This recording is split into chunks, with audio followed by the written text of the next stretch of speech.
Today, we will talk about commercial dairy starter cultures.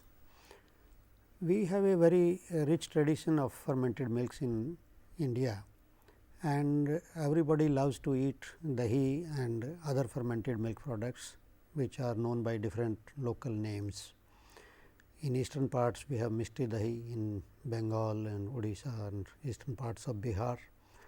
Similarly, like we have Srikhand in the western parts of Maharashtra, Gujarat and Karnataka and these areas, whereas we eat curd rice in the southern states in country, and lot of buttermilk is consumed in Punjab, Haryana, Uttar Pradesh and central India as well. So, these products are prepared at home without using the defined cultures, that is, the culture used is from a previous batch, which is saved by the housewife, and it is added to the milk to make another batch. However, this is known as back sloping, and it is not very consistent or scientific method of preparation. The cultures are now more robust, because they are prepared in the laboratories from selected organisms, which have the desirable properties and which can bring the fine flavor which we love to consume. Every customer wants a quality product, and in the organized sector, because the size of the volume of the milk to be converted into these fermented products is very large. So, we cannot depend on the natural fermentation, which is highly inconsistent.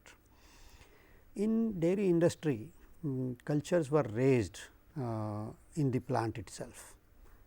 The creameries or dairy plants, they used to maintain their own stock of cultures and raise these cultures through mother culture, intermediate culture and then bulk culture stage, so that they can produce the required quantity of the inoculum, which is to be added to the milk.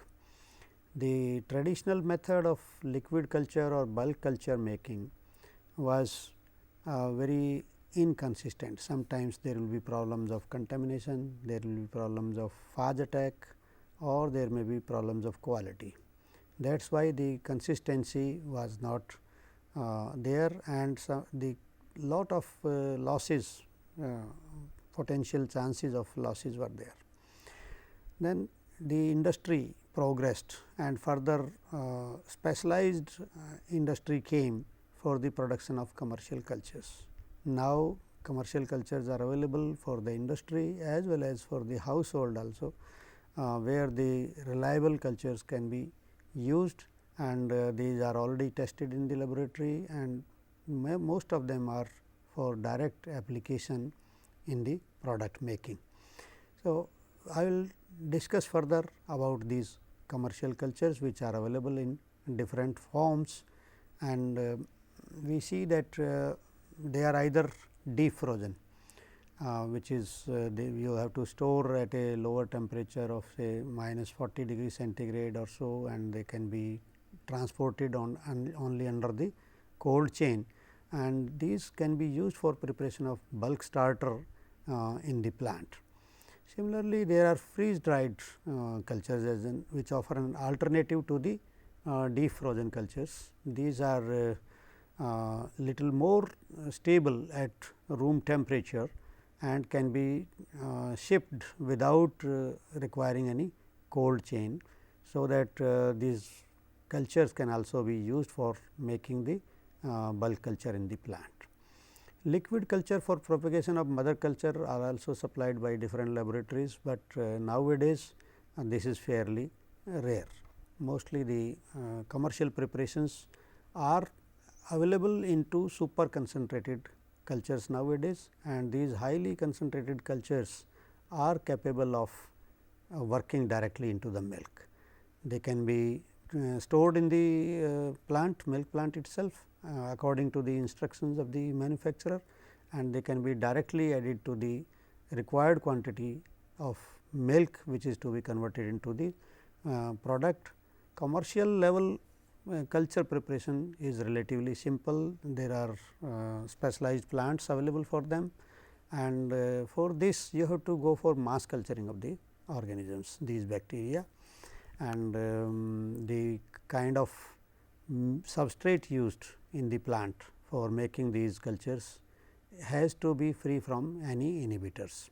Like we are having the milk or skim milk is mainly used, and this skim milk is pre-tested for the presence of any inhibitory substances, and though milk must be free from inhibitors. They may be residues of antibiotics, or some vaccinated animals may produce these immunoglobulins also, that is antibodies which can flocculate the culture. So, these are this type of milk is to be avoided, and the culturing is done in specialized vessels. So, after mass culturing, the culture can be further concentrated by mechanical means like centrifugation or by ultrafiltration, that is appropriate methods are used, and these cell concentrate is further processed by freezing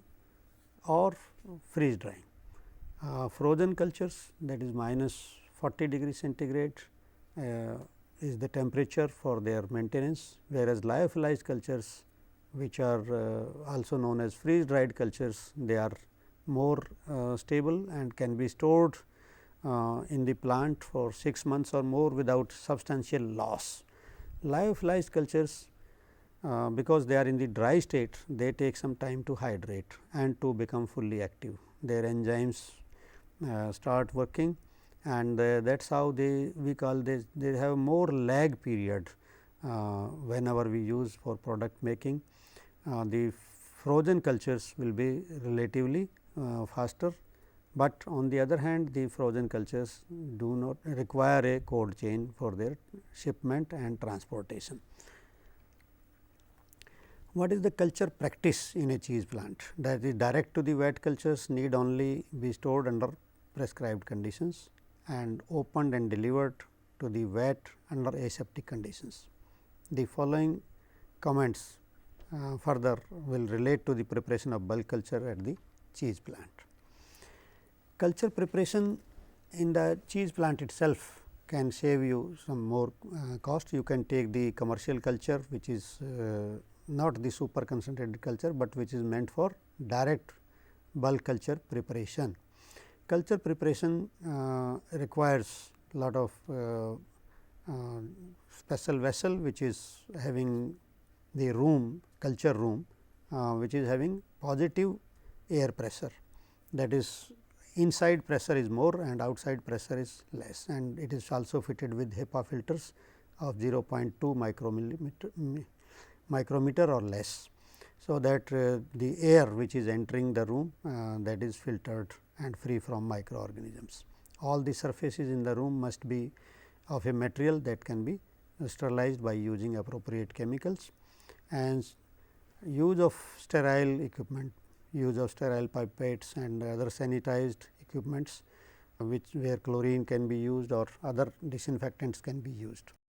Milk must not be rancid, that is, it should be of good quality and free from mastitis, that is because the abnormal composition of mastitic milk will not give good culture, and any antibiotic residues must not be there. So, pre-tested skim milk powder can be used for making reconstituted milk of the total solids, like 10 to 12% total solids can be used, and or fresh milk skim milk, which is free from the any inhibitors that can be used.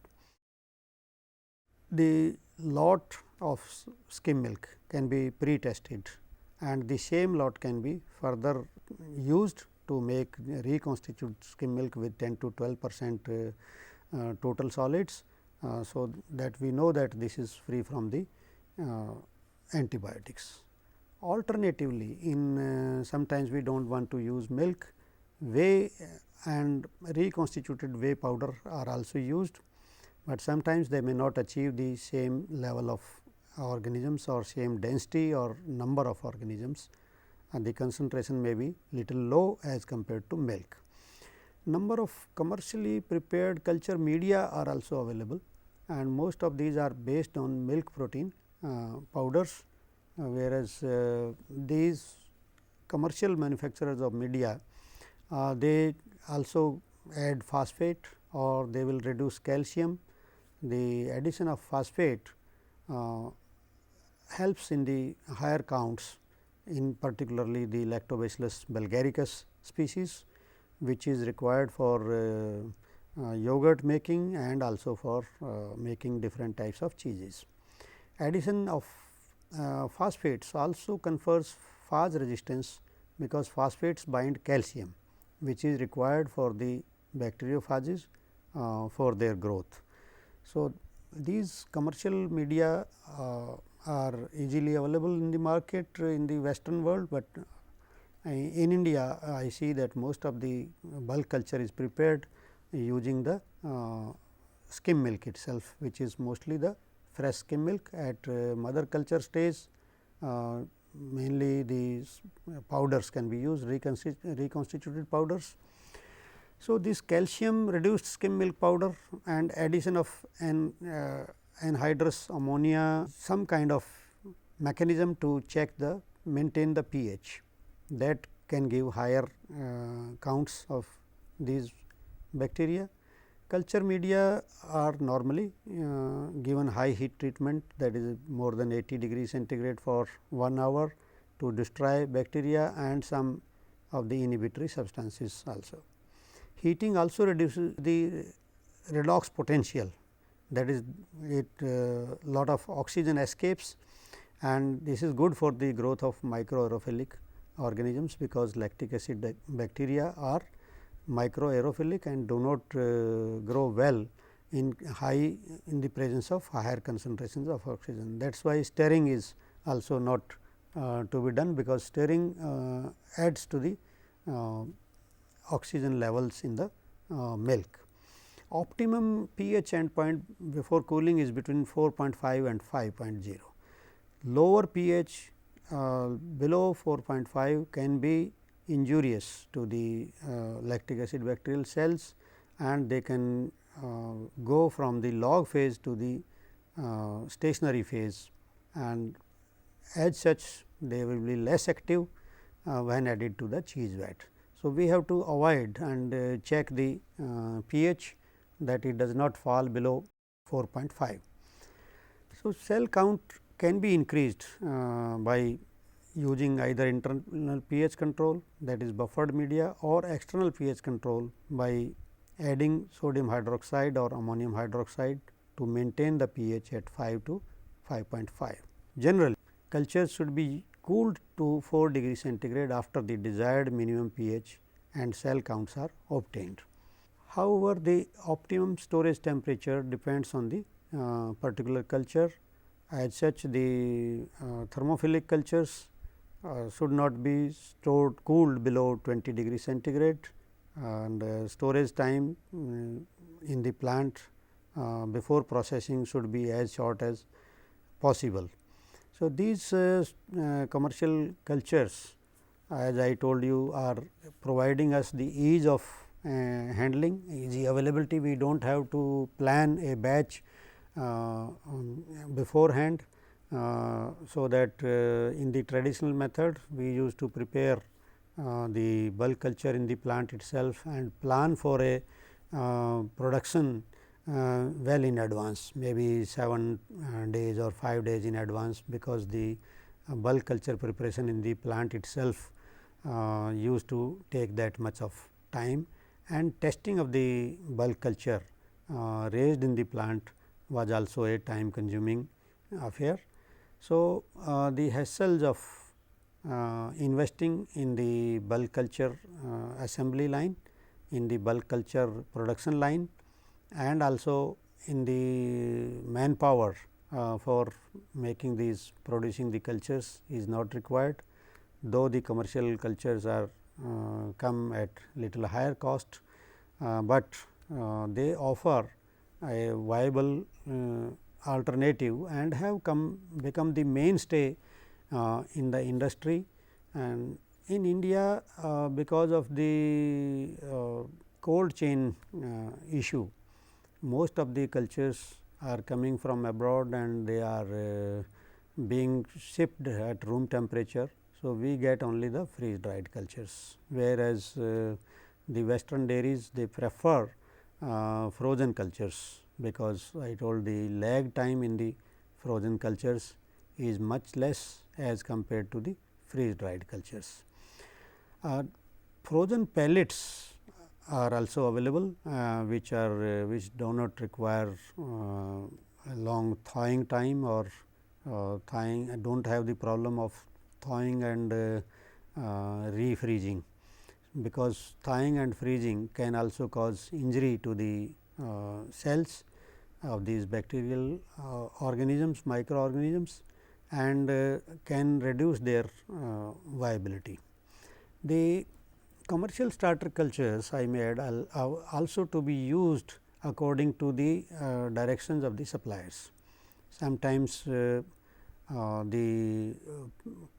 packing or the container has to be used in one go. You cannot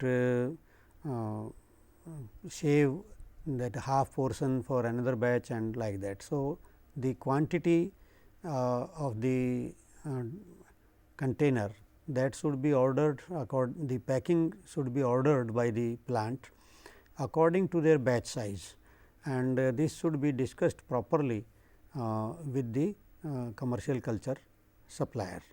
And regarding storage also, beforehand we should have the knowledge of storage, we should have the proper low storage, low temperature storage facilities in the plant, so that the cultures can be stored without further loss of activity.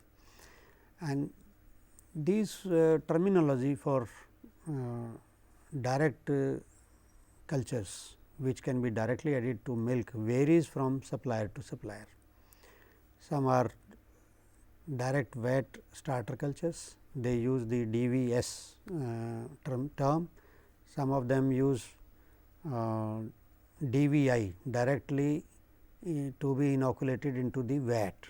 So, try to find out from the manufacturer about the numbers of these organisms, about the desirable traits of the product which will bring about this, because now the genetic selection is being done. Some transformation or other traits are being added through genetic exchange of material between different strains, and there are cultures which can offer you better solutions and more stability towards phage. In the cheese industry, bacteriophages cause lot of problem, and in the multiple strain cultures, the culture companies are typing the strains according to phage types, and in a multiple strain culture they will prepare a combination of phage unrelated strains. That is, if the phage is there, it can attack one or two strains, but not the unrelated strains, and they, in case of a eventual phage attack in the plant, there may be slow vat, but we can avoid the condition of a dead vat. This will, the complete failure of a vat will be prevented. So, this offers a kind of good solution to the problem of phage in the dairy industry, and a rotation of cultures can also be practiced according to the guidelines or according to the suggestions given by the culture suppliers, because continuous use of only one type of culture in a plant can lead to the buildup of bacteriophage, which is dependent on the host. So, if the host is available for a longer time, the phages will appear, and there will be a build up in the environment, and these phages can really stay for long period and they can reappear. So, that is why we have to avoid the initial buildup of phages in the cheese plant or in the fermented milk plant, and this is possible due to rotation of cultures, use of multiple strain phase tested cultures, and also by proper storage of cultures, proper understanding of cultures for various parameters.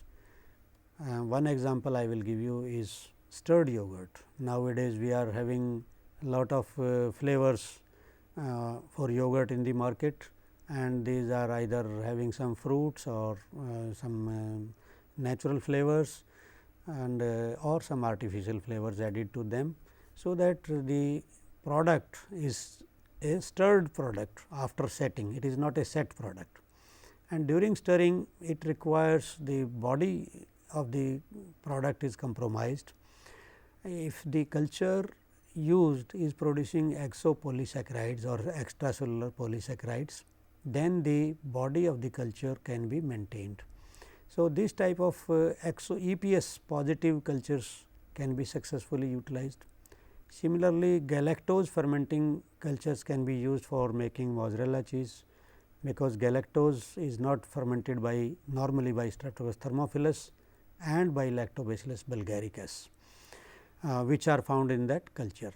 So, the galactose moiety of lactose accumulates, and this accumulation of galactose can lead to browning during the baking of the pizza. So, we can ask for some the supplier to have galactose fermenting type of culture for mozzarella making, or even for yogurt. If we have low galactose yogurt, that is more beneficial to health. So, we can have this advantage or this type of property highlighted on our product and have a better niche market for these products. So, the commercial cultures have come to be the mainstay in the fermented dairy industry, and lot of trade and lot of applications are coming, and due to the growth in technology, progress in technology, new cultures are being added by culture manufacturers on a regular basis to address the requirements of the manufacturers. So, with this introduction, thank you very much.